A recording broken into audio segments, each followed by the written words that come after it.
தமிழர்களையும் தமிழீழ மக்களையும் அவர்களுடைய உணர்வுகளையும் ரொம்ப கொச்சப்படுத்துற மாதிரி எடுக்கப்பட்ட படம் இது. இந்த படம் வெளிவரத ஒரு தமிழனுங்கிற முறையில் நான் விரும்பல. மற்றபடி தலைவர்கள் சட்டப்படி என்ன நடவடிக்கை எடுக்கணுமோ அதை எடுப்பாங்க.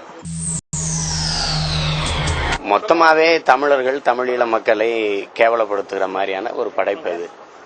அது படம் வெளியில வந்துச்சுன்னா இதை விட பெரிய பெரிய அளவுக்கு விபரீதமான பின்விளைவுகளை கொண்டு வந்து சேர்க்கும். அதனாலதான் அது ஆரம்பத்திலே தடுக்கணும்னு நாங்க நினைக்கிறோம். நீங்களும் ஒரு இயக்குனர், ஒரு படைப்பாளி சுதந்திரமா கருத்து சொல்றதுக்கு இந்த சுதந்திரத்தை நீங்க குற்றப்பத்திரிகைக்கு காற்றுக்கண்ண வெளிக்கையும் கொடுக்கலையே. நீங்க ஏன் கருத்து சுதந்திரம் அதே கருத்து தானே இங்கேயே 2 படைப்பாளி பரிந்து வச்சிருந்தால, ஏன் நீங்க கேட்கல?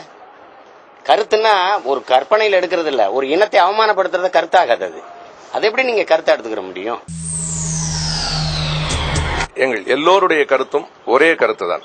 இந்த படம் தமிழ் மக்களை, தமிழ் இனத்தை ஒட்டுமொத்தமாக இழிவு செய்கிற படம். உலகத்தின் எந்த மூலையில் இருக்கிற தமிழனும் இதை சகித்துக் கொள்ள முடியாது. இந்த படத்தை பார்க்கறவங்க அத்தனை பேருமே சொல்லுவாங்க, இது ஒட்டுமொத்தமாக தமிழர்களை இழிவுபடுத்துது.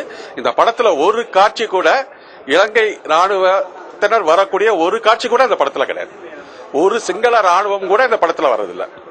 ஆக்கிரமிக்கப்பட்ட ஒரு ராணுவம் ஆக்கிரமிக்கப்பட்ட தமிழர் பகுதியில் ஒரு கொடுமைகளை நடத்தி கொண்டு பாதிக்கப்பட்ட தமிழர்களை கொடுமைக்காரர்களாக சித்தரிக்கின்ற வரலாறுகளையே தலைகீழாக திருப்பி போடுகின்ற ஒரு படமாக இது இருக்கிறது.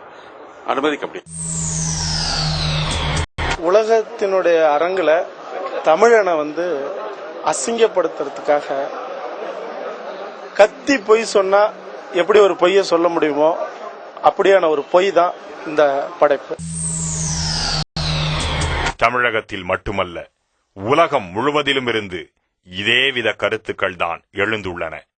இந்த நிலையில் இலங்கைக்கு சென்ற இயக்குனர் துஷாரா பெய்ரீஷ், தமிழகத்தில் என் மீது கொலைவெறி தாக்குதலை நடத்தினார்கள். என் ஆடைகளை கிழித்தெறிந்து போலீஸ் வருவதற்குள் என் முகத்தை தண்ணீரால் கழுவி விட்டார்கள். ஜெமினி கலர் லேபில் இருந்து நான் தங்கியிருந்த ஹோட்டலுக்கு வந்தேன்.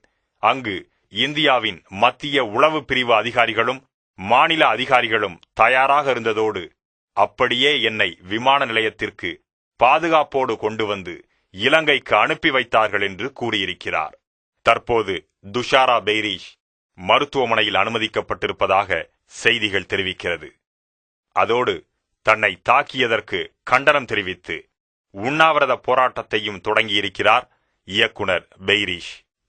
பெரும் சர்ச்சையை ஏற்படுத்தியுள்ள இந்த பிரபாகரன் திரைப்படம் வெந்த புண்ணில் வேல் பாய்ச்சுவது போல் நொந்து போயிருக்கும் ஈழத் தமிழர்களின் இதயங்களில் மட்டுமல்லாமல் உலகத் தமிழர்கள் அனைவரின் உணர்வுகளையும் உசுப்பி விட்டிருக்கிறது என்பதே நிஜம்.